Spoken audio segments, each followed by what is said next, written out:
in botany, the largest discoveries were made by those who, instead of looking at hypotheses and theories, instead made a habit of close observation in their local areas and by using the scientific method.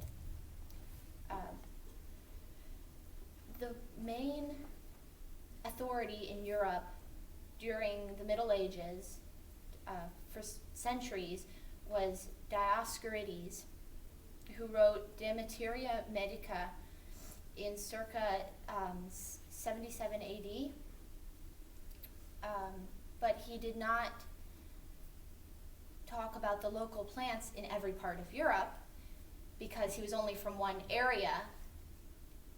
So as a result, when he was used as an authority for every place in Europe, this brought some problems as people tried to compare their local plants to the ones that he described in his books. Moreover, during the rewritings of his book, the local artists would sketch in their own interpretations of the plants instead of what they actually looked like, as the plants became more mythological looking and not based in reality. So often the local herbalists and apothecaries were more knowledgeable on the subject than those in academic circles. The most important discovery brought to this area of science was the ability to sketch from life in the books.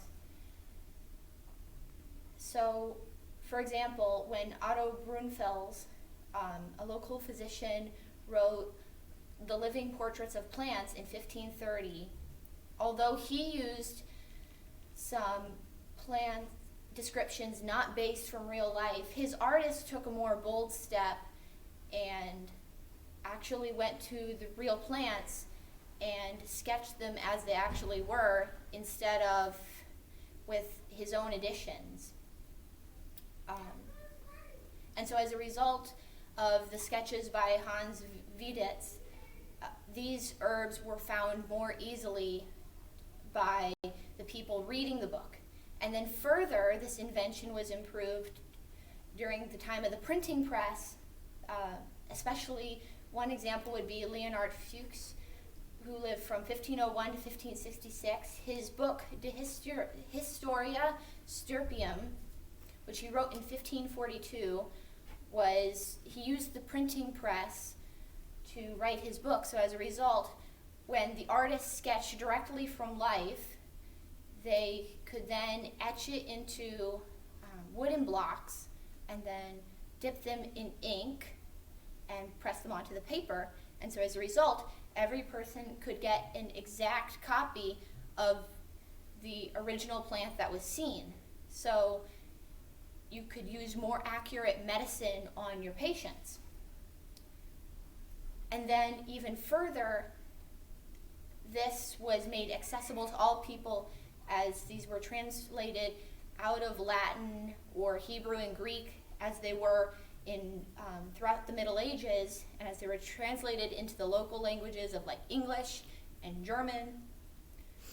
And this allowed common people to be able to treat their patients in a way that was actually safe for them and would actually be able to heal them.